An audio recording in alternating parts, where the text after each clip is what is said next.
আমরা ত্রিপুরা তফসিলি জাতি সমন্বয় সমিতির রাজ্য কমিটি এই সাংবাদিক সম্মেলনের আহ্বান করেছি এই কারণে আগামী ২রা জানুয়ারি আমরা ডক্টর বি.আর. আম্বেদকরের প্রতি অবমাননার বিরুদ্ধে এবং আমাদের রাজ্যের প্রয়োজনীয় ১১ দফা দাবির ভিত্তিতে রাজ্যভিত্তিক কনভেনশন করব সেই বার্তা দেওয়ার জন্য। তার আগে আমি প্রথমে সাংবাদিক বন্ধুদের এটা ২০২৪-এর শেষ দিন এবং আর কয়েক ঘন্টা পর ইংরেজি নববর্ষ, তাই এই সুযোগে সাংবাদিক বন্ধুদের নববর্ষের আগাম শুভেচ্ছা জ্ঞাপন করছি এবং আপনাদের মাধ্যমে রাজ্যবাসীকে আন্তরিক শুভেচ্ছা ও শুভকামনা জ্ঞাপন করছি। আমাদের এই কনভেনশনের মূল বিষয় হচ্ছে, আপনারা এটা লক্ষ্য করেছেন যে এই পার্লামেন্টে গত ১৭ই ডিসেম্বর সংবিধানের ৭৫তম বর্ষপূর্তি উপলক্ষে আলোচনা করতে গিয়ে দেশের স্বরাষ্ট্রমন্ত্রী অমিত শাহ যেভাবে কুরুচিপূর্ণ মন্তব্য করেছেন পার্লামেন্টে ডক্টর বি.আর. আম্বেদকরের প্রতি। Doctor B.R.. আম্বেদকর এদেশের সংবিধান প্রণেতা, সংবিধানের মূল স্থপতি, এটা সবাই জানেন। এরপরেও এই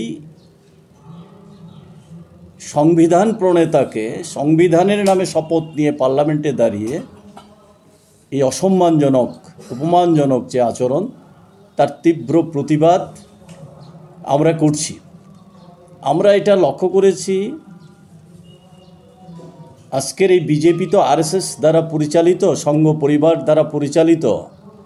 এই আরএসএস দেশের স্বাধীনতার সময় যেমন স্বাধীনতা আন্দোলনে সহযোগিতা করেনি, বরং বিশ্বাসঘাতকতা করেছে, তেমনি দেশ স্বাধীন হওয়ার পর ডক্টর বি.আর. আম্বেদকরের নেতৃত্বে সংবিধান পরিষদ গঠিত হয় এবং ১৯৪৯ সালের ২৬শে নভেম্বর এই সংবিধান পরিষদ এই সংবিধান গ্রহণ করে। তখনই তীব্রভাবে আরএসএস এই সংবিধানকে বিরোধিতা করেছিল। তারা চেয়েছিল মনু সংহিতাকে সংবিধান করার জন্যে, যেই মনু সংহিতার মূল বিষয়ই হচ্ছে চতুর্বর্ণে বিভক্ত, ব্রাহ্মণ, ক্ষত্রিয়, বৈশ্য, শূদ্র। শূদ্রদের সমস্ত সম্পদ এবং শিক্ষা থেকে বঞ্চিত করা হয়েছে। সমাজের সবচেয়ে বেশি নিম্নমানের কাজ তাদের জন্য বরাদ্দ করা হয়েছে। ৩ বর্ণের সেবা করাই হচ্ছে তাদের কাজ। এমনভাবে বর্ণনা করা হয়েছে যে শাস্ত্র পাঠ এবং শ্রবণ নিষিদ্ধ শূদ্রদের জন্য। যদি কেউ শুনেও তার কানে তপ্ত লোহার সীসা গরম করে ঢেলে দেওয়া হবে, এইভাবে বিশ্লেষণ করা হয়েছে।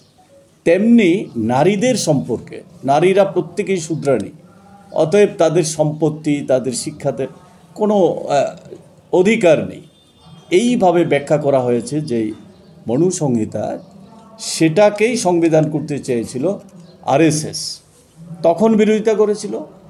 এখন যখন আরএসএসের পরিচালিত এই সরকার, এই বিজেপি সরকার, এই সরকার সেই এজেন্ডাকেই কার্যকারী করার জন্য মূলত চেষ্টা করছে, হিন্দুত্ববাদকে প্রতিষ্ঠিত করার জন্যে, তথাকথিত হিন্দুত্বের নামে এ দেশের সংবিধানকে পরিবর্তন করার চেষ্টা করছে।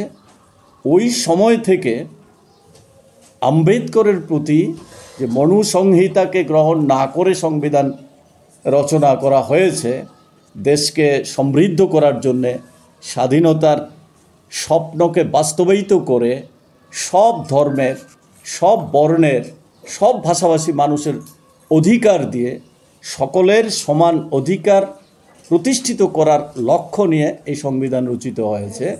এই সংবিধানকে বিরোধিতা করেছিল।